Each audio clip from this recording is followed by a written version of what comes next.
தென்னாப்பிரிக்காவில் கடந்த 2024 நவம்பரில் முதலில் கண்டறியப்பட்ட BA.3.2 என்ற புதிய வகை உருமாறிய கோவிட் வைரஸ் தற்போது கனடாவின் ஒன்டாரியோ மாகாணத்திலும் பரவியுள்ளது. அமெரிக்காவின் நோய் தடுப்பு மற்றும் கட்டுப்பாட்டு மையத்தின் ஆய்வின்படி இந்த வைரஸ் ஏற்கனவே இந்தியா உட்பட 23 நாடுகளில் கண்டறியப்பட்டுள்ளது. ஒன்டாரியோ பொது சுகாதாரத்துறையின் தரவுகளின்படி கடந்த ஜனவரி மற்றும் பிப்ரவரி மாதங்களுக்கு இடைப்பட்ட காலத்தில் இந்த வைரஸால் பாதிக்கப்பட்ட 21 பேர் அடையாளம் காணப்பட்டுள்ளனர். இருப்பினும் பெருந்தொற்றின் உச்சகட்டத்தில் இருந்தது போன்ற ஒரு மோசமான சூழல் மீண்டும் ஏற்பட வாய்ப்பில்லை என்று தொற்று நோய் நிபுணர் டாக்டர் ஐசக் போகோஜ் தெரிவித்துள்ளார். கோவிட் வைரஸ் இப்போது ஆண்டு முழுவதும் புழக்கத்தில் இருக்கும் ஒரு சாதாரண வைரஸாக மாறிவிட்டது. பெரும்பாலான மக்கள் ஏற்கனவே இந்த வைரஸால் பாதிக்கப்பட்டுள்ளனர் மற்றும் பலரும் தடுப்பூசி செலுத்தியுள்ளனர். இதனால் மக்கள் தொகையில் பெரும்பாலானோருக்கு நோய் எதிர்ப்பு சக்தி உருவாகியுள்ளதால் மருத்துவமனைகளில் மீண்டும் கூட்டம் அலைமோதும் நிலை ஏற்படாது என்று அவர் விளக்கியுள்ளார். கோவிட் வைரஸின் ஆபத்து முற்றிலும் நீங்கிவிடவில்லை என்று எச்சரிக்கும் டாக்டர் போகோஜ், முதியவர்கள், நோய் எதிர்ப்பு சக்தி குறைந்தவர்கள் மற்றும் இணை நோய் உள்ளவர்களை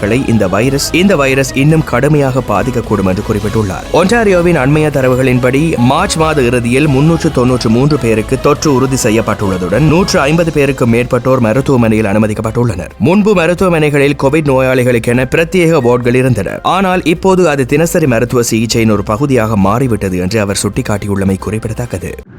இந்த செய்தி உள்ளிட்ட மேலும் விரிவான செய்திகளுக்கு www.behindmenews.org என்ற இணையதளத்திற்கு சென்று பார்வையிடுங்கள்.